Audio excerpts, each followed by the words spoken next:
membantah dugaan Wikyung kalau di dunia ini memang banyak orang yang mirip. Kejadiannya 12 tahun lalu, mana mungkin seseorang itu masih akan sama dengan yang dulu. Terserah dengan asumsimu, aku tetap tidak akan peduli. Kalau begitu, jangan dekati kekasihku lagi dalam semua kondisi. Lalu Songi pun mengirimi pesan kalau nggak jadi pergi karena ada sesuatu yang perlu kutanyakan dengan Do Minjun. Membawa plastik makanan, Do Minjun langsung diinterogasi terkait serpian kaca dari mobil merahku yang bercampur dengan darah. Katanya kamu tidak ada di lokasi kejadian, tapi aku menemukan bukti dari tempat sampahmu. Jadi sekarang jelaskan semua. Kejadian pecahan kaca di dunia sangatlah banyak. Berhentilah berhayal. Di waktu kejadian, Minjun sedang mengurus laporan di kantor polisi. Kalau nggak percaya, kamu bisa cek di sana. Kalau begitu, perlihatkan luka tanganmu. Apakah itu benar? Kenapa kalau sudah sembuh, kamu masih menggunakan Hansaplast ini? Tapi malam kemarin, Min Jun terlihat sangat aneh, bukan satu dua kali saja. Semenjak Do Min Jun mengenal Song Yi, masalah selalu bertambah. Kehidupan damai seketika jadi merana. Lebih baik kamu cepat pergi dari sini. Sebelum beranjak pergi, Song Yi mengatakan, apa kamu nggak mau tahu aku akan pergi kemana? Tapi ia tetap diabaikan. Di kursi, Song Yi melihat ayam kesukaannya baru dibelikan oleh Do Min Jun. Tapi yang kupilih tetap keluar menemui Wi Kyung. Mengatakan kalau tadi hanyalah urusan sepele, kini Song Yi meminta sedikit waktu lagi karena ingin menemui sahabatnya. Ia bertanya, kenapa kamu jadi suka main HP seolah menunggu notifikasi dari seseorang. Song Yi pun salting dan berbalik arah. Sahabatnya menceritakan kalau sekarang ia menemukan pria yang sangat mempesona. Awal pertemuan kita seperti dia sudah mengambil hatiku. Lalu ketika berjalan memikirkannya, tiba-tiba ia muncul di hadapanku. Mungkin ia memang dijodohkan untukku. Merenovasi seluruh pintu masuk jadi lebih ketat, Wi Kyung menyuruh ibu dan adik Song Yi untuk datang ke sini agar kekasihnya aman terjaga. Sang adik pun memilih untuk tinggal di sini dan Song Yi pun menyuruh Wi Kyung untuk mengajak sang ibu jika ingin pulang. Mendefinisikan tentang keanehan lift kemarin, kalau mustahil ada orang yang bisa menyamakan kecepatan turun dari lantai 29 sampai ke lantai dasar. Padahal jelas-jelas aku melihatnya dengan mataku sendiri. Mingjun bercerita kalau baru saja berhadapan dengan pria berbahaya yang mengincar nyawa Song Yi. Aku khawatir kalau Song Yi tahu siapa dia sebenarnya. Justru sang paman lebih khawatir kalau penantian 400 tahunmu itu menjadi gagal. Puluhan surat kematian dan identitas palsumu pernah dibuatnya, dan kemungkinan kali ini akan jadi kematian sesungguhnya karena kamu gagal kembali ke tempat asalmu. Berdiri di telepon umum, Minjun melihat Jae Kyung ada di depan sana. Seketika ia pun menghilang dan Jae Kyung turun menyampaikan kepada bawahan untuk mengikuti pergerakan Do Minjun. Kita bereskan dia terlebih dahulu. Ia pun mendengarnya dari belakang.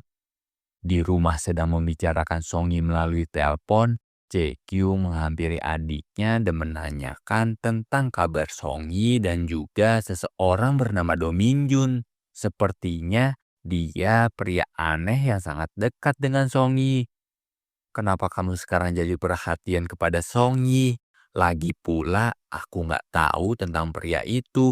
Dia hanyalah tetangga Song Yi biasa. Membuka file rahasia dari flash disk Yura, terlihat rekaman seseorang minta tolong untuk dikeluarkan dari tempat ini. Dan juga saat Yura menanyakan tentang mantan istri Jaekyung yang katanya sedang kuliah di Inggris. Sambil menggerakkan cincin pusaka, ia mengatakan hal baik kepada Yura. Namun, Minjun merasa ada keanehan pada Jaekyung. Menghubungi Minjun kalau saat ini dirinya sudah nggak punya uang lagi, Songyi meminta bantuan supaya percaya dirinya kembali lagi. Keluarkan semua kepintaranmu untuk membelaku. Esok paginya, mereka pun mendatangi kantor agensi lamanya. Sang presiden agensi dengan pengacara, sedangkan Song Yi membawa pengacara beradu argumen supaya biaya denda perusahaan tidak ditanggung oleh pribadi dan bayaran kerjaan kemarin dikembalikan penuh kepada Song Yi. Singkat cerita, akhirnya pengacara presiden pun kalah dan diakhiri kalimat penutup dari pepatah kuno yang Songi pernah baca melalui buku dari perpustakaan Do Minjun. Bertemu Semi dan partnernya dulu, ia menyapa dan mengajak kami ngopi membicarakan sesuatu. Terkejut dengan sikap Semi yang berpura-pura baik lagi setelah kejadian kemarin. Songyi pun kesal ditambah lagi air tumpahan ini mengenai kami dan Semi hanya memberikan perhatian kepada Do Minjun. Cemburu buta kepadanya, Do Minjun justru mengingatkan Songyi supaya tetap tegak karena dunia ini tidak semudah yang kamu pikirkan. Bahkan ketika pikiran kita seperti akan mati melihat ketidakadilan, dunia akan tetap terus berjalan dan tidak ada yang peduli. Hingga akhirnya manusia pun berujung pada kematian. Memasuki kamar kakaknya, Wikyung mendengar suara telepon berinisial K mengatakan, "Tolong keluarkan aku." Orang-orang di sini nggak percaya kalau aku tidaklah gila. Jaekyung pun datang marah besar karena sudah lancang mengangkat telepon orang lain. Sambil menjelaskan kalau ini hanyalah urusan kantor, nanti juga kamu akan bertemu dengan orang aneh di luar sana. Jadi abaikan saja. Menghubungi sang polisi melalui telepon, Minjun minta bertemu karena ingin membicarakan sesuatu. Di sisi lain, seseorang mendengar percakapan mereka dan mencatatnya. Kemudian Song Yi mengirimi pesan untuk bertemu. Ia bertanya, apa yang kamu lakukan padaku?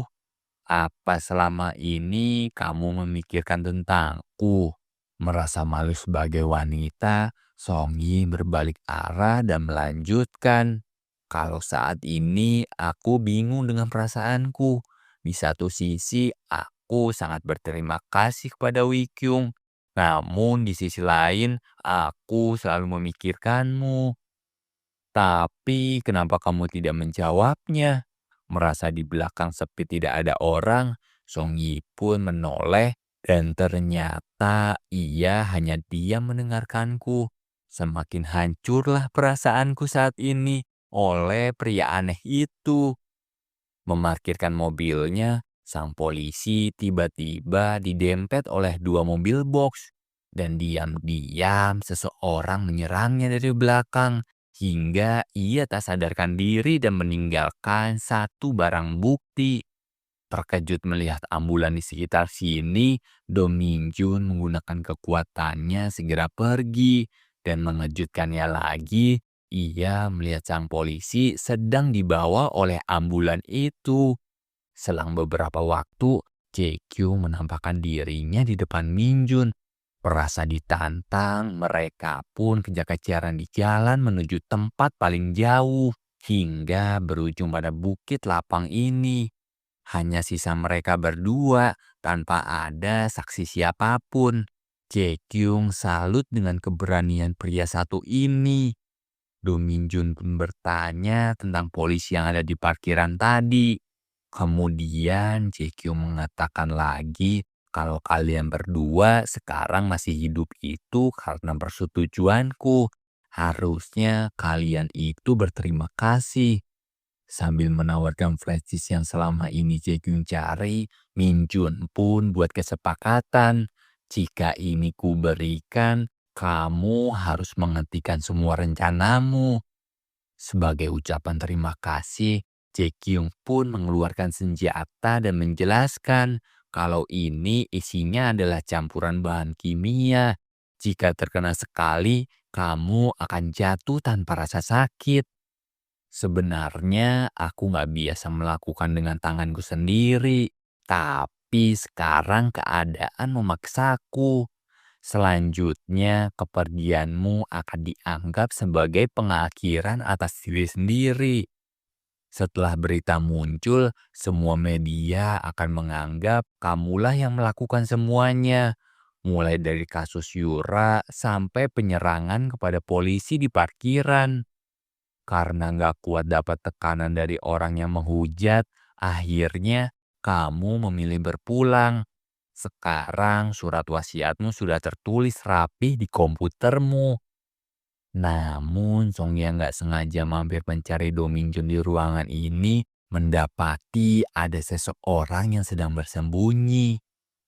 Berhadapan dengan penuh ancaman, Do Minjun tetap tenang dan ketika suara berbunyi, tiba-tiba ia pun menghilang dan muncul kembali sambil mengatakan kalau kamu itu tidak akan pernah bisa menyentuhku.